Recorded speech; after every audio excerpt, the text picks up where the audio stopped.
Welcome to দিন যাপনের গল্পে। চলে এলাম নতুন একটা রেসিপি নিয়ে। আজ বানাবো ম্যাঙ্গো কেক। যেহেতু এখন আমের মরশুম, তাই বানালাম তোমাদের সাথে একটা ম্যাঙ্গো কেক শেয়ার করি। আর আমি আজকে তাই বানাবো তোমাদের সামনে ম্যাঙ্গো কেক। সুজি দিয়ে বানাবো আমি আজকের ম্যাঙ্গো কেকটা। তো চলো কীভাবে বানাচ্ছি তোমাদেরকে রেসিপিটা শেয়ার করছি। তো আমি প্রথমে নিয়ে নিলাম মিক্সিং জারটা, আর এর মধ্যে নিয়ে নেবো আমি 1.5 কাপ সুজি নিয়ে নিলাম। এরপর আমি মিক্সিং জারটা আটকে নেব, আর আটকেটা আমি একটা মিহি গুঁড়ো করে নেব সুজিটাকে। তো আমি মিক্সিং জারে ওটাকে গুঁড়ো করে নিয়েছি, তো দেখো, আর গুঁড়োটা একদম মিহি হয়েছে। এবার এটাকে সরিয়ে রাখবো। আমি একটা বাটি নিয়ে নিলাম, আর যেটা গুঁড়ো করলাম সুজিটা সেটা আমি একটা বাটিতে ঢেলে নিলাম। ওই মিক্সিং জারের মধ্যেই আমি নিয়ে নিলাম 1/2 কাপ চিনি, আর আমি নিয়ে নেব একটা ম্যাঙ্গো। আর এই ম্যাঙ্গোটাকে চলো চটপট করে কেটে নিই। ম্যাঙ্গোটা আমি কেটে নিয়েছি, আর সেটাও দিয়ে দিলাম এই চিনি মিক্সিং জারটার মধ্যে। এবার চিনি আর আমটাকে ভালো করে পেস্ট করে নেব। চিনি আর আমটা আমি এখানে ভালো করে পেস্ট করে নিয়েছি। তারপর আমি এখন এখানে দিয়ে দেবো দুধ। দুধটা আমি নর্মাল টেম্পারেচারেই দেবো, আর আমি এখানে দিয়ে দিলাম 1/2 কাপ দুধ। আর তারপর আমি এর মধ্যে দিয়ে দেবো তোমার 1/4 কাপ সাদা তেল।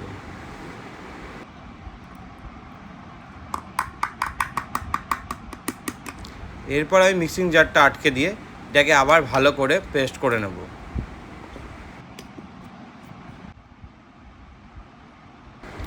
সব কিছু আমি ভালোভাবে পেস্ট করে নিয়ে চলে এলাম। দেখো পেস্টটা কি সুন্দর হয়েছে। তো এবার আমি এটা সুজিটাকে যেটা গুঁড়ো করে রেখেছিলাম সেই বাটিটা এগিয়ে নেব, আর তার মধ্যে এই পুরো মিশ্রণটা আমি ঢেলে দেবো। তো চলো আমি চটপট করে মিশ্রণটার মধ্যে ঢেলে দিই। এর মধ্যে আমি এখন দিয়ে দেবো 1 চিমটে নুন। তো একটু মিষ্টির মধ্যে একটু নুন দিলে টেস্টটা আরও বেড়ে যায়, তো তাই আমি একটু নুন দিয়ে দিলাম এর মধ্যে। এবার এটাকে আমি ভালো করে মিক্স করে নেব হ্যান্ড ব্লেন্ডার দিয়ে। আমি এখানে ইলেকট্রিক হ্যান্ড ব্লেন্ডার ইউজ করছি, তোমরা চাইলে ম্যানুয়াল হ্যান্ড ব্লেন্ডারও ইউজ করতে পারো।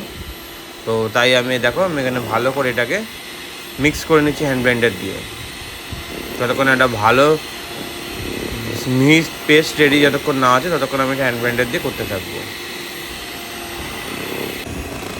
তো দেখো পুরো মিশ্রণটাকে আমি ভালো করে হ্যান্ড ব্লেন্ডার দিয়ে মিক্স করে নিয়েছি, আর দেখতেই পাচ্ছ থিকনেসটা কেমন হয়েছে, ঠিকঠাকই হয়েছে।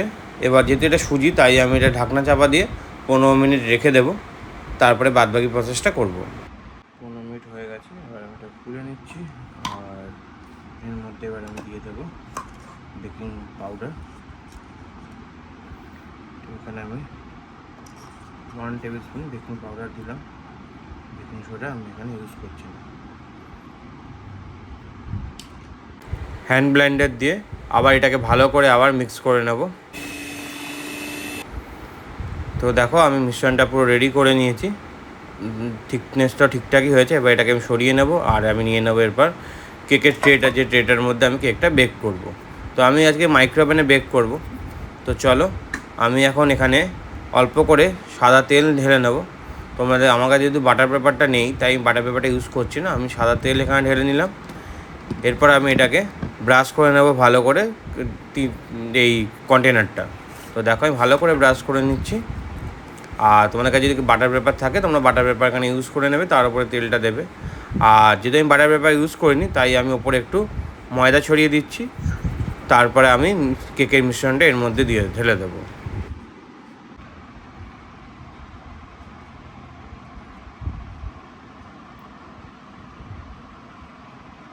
পুরো মিশ্রণটাই আমি কেকের কন্টেনারে ঢেলে দিয়েছি, আর এটা মাটিতে একটু আস্তে আস্তে বাড়ি দেবো যাতে কোনো বাবেলস না থাকে। আমি মিশ্রণটা পুরোটাই রেডি করে নিয়েছি। এবার চলো মাইক্রোওভেনে যাওয়া যাক। মাইক্রোওভেনটা আমি 180 ডিগ্রি টেম্পারেচার দিয়ে আগে কনভেকশন মোডে দিয়ে এটাকে প্রিহিট করে নিয়েছি। এরপর আমি ব্যাটারটা এখানে দেবো। চলো এটা ওপেন করে নিই।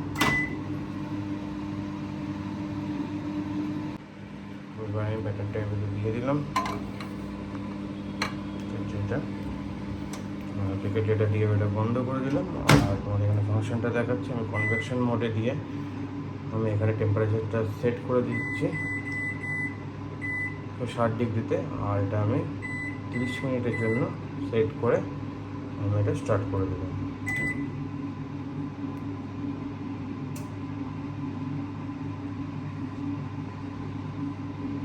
আধ ঘন্টা হয়ে গেছে, আর এবার আমি এটাকে খুলে দেখি কী অবস্থা হয়েছে, কতটা বেকড হয়েছে। দেখতেই পাচ্ছ খুলেছে।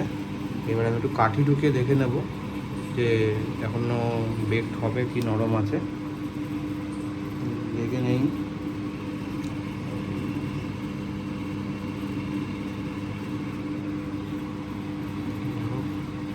গায়ের মধ্যে কিছু লেগে নেই।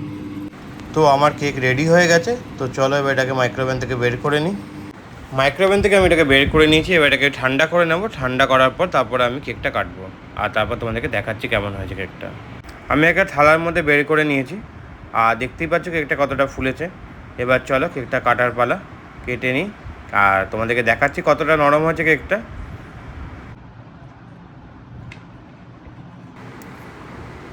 তো দেখো কেকটা কতটা নরম হয়েছে, তোমরা দেখলেই বুঝতে পারছো। ছুরি ঢোকালেই সাথে সাথেই কেকটা কেটে গেল। এবার চলো কেকটা বের করে দেখি আর তোমাদেরকে দেখাচ্ছি। দেখো কতটা কেকটা ফুলেছে আর কেকটা কতটা নরম হয়েছে। তো তোমরা এইভাবে রেসিপিটা ট্রাই করো আর আমাকে কমেন্টসে জানিও কেমন হয়েছে রেসিপিটা।